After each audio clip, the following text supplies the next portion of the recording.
Welcome back. In our journey so far, you've learned to query tables, manage data with inserts, updates, and deletes, connect tables with joins, and summarize massive datasets with aggregations. With these skills, you can already tackle about 80% of business questions. But what about the other 20%? What happens when a database needs to support millions of users or process millions of transactions per second? That's where part 5 comes in. We're moving beyond just querying and stepping into advanced database design and optimization. These are the techniques that transform SQL from a simple reporting tool into the backbone of enterprise systems. We'll cover views, indexes, stored procedures, and the crucial balance between normalization and performance tuning. By the end of this chapter, you'll understand how banks, SaaS platforms, and global supply chains truly run on SQL. Let's start with views. Imagine you're a bank analyst, and every day your boss asks for the same report: customer names, account numbers, and their latest balances. Instead of writing a complex join query every single time, you can create a view.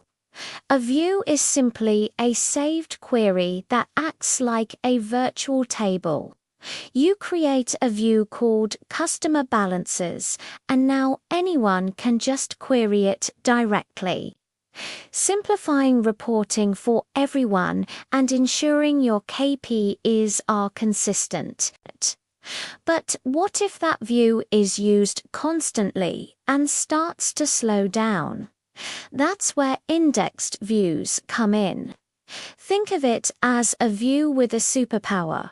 It pre-calculates and stores the results. So, if your ERP dashboard needs to show total sales per supplier, an indexed view makes it instant. No more waiting for calculations. It trades a little storage space for a huge boost in speed. Perfect for real-time dashboards. Now, let's talk about the single most important performance feature in any database: indexes.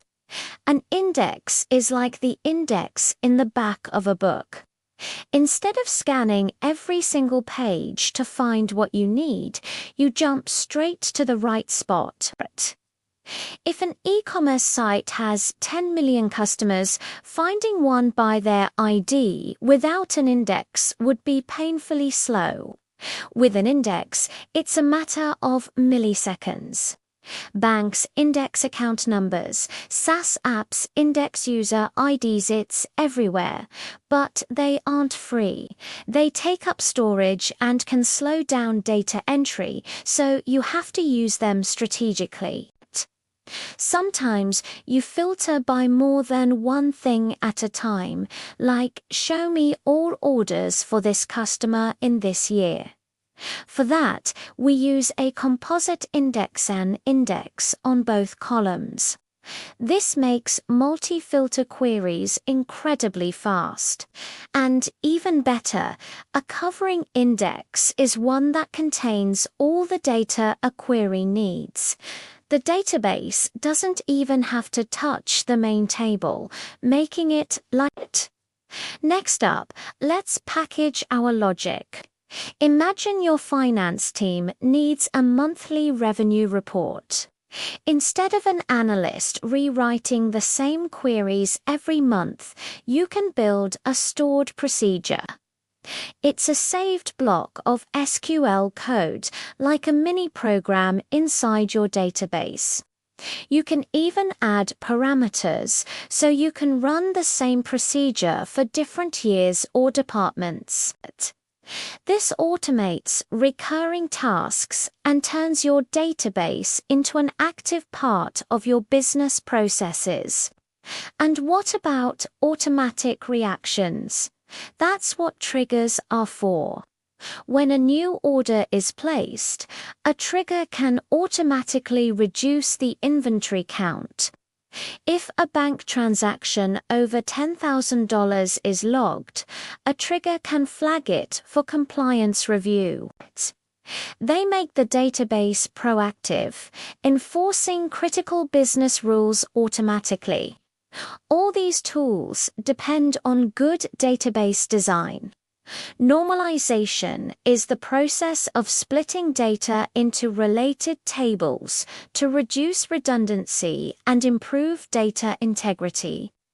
Customer info goes in a customer's table, orders in an orders table. But sometimes, for reporting speed, we do the opposite. Denormalization. We might duplicate the customer's name in the orders table to avoid a slow join. It's a trade-off, integrity versus speed. Finally, remember that when you write SQL, the database creates an execution plan. A key skill is learning to read these plans and optimize your queries. Maybe by adding an index or rewriting a joint to ensure they run as efficiently as possible. For massive tables, partitioning helps by splitting data into smaller chunks, like by month or region, so queries only scan the data they need. In this chapter, you've gone from a data analyst to a database architect. You've learned the tools that power the world's biggest systems. In Part 6, we'll take it even further with advanced analytics, window functions, and SQL in the cloud. Thanks for watching. If you found this helpful, please hit that like button and don't forget to subscribe so you don't miss the next part of our SQL journey. See you in the next video.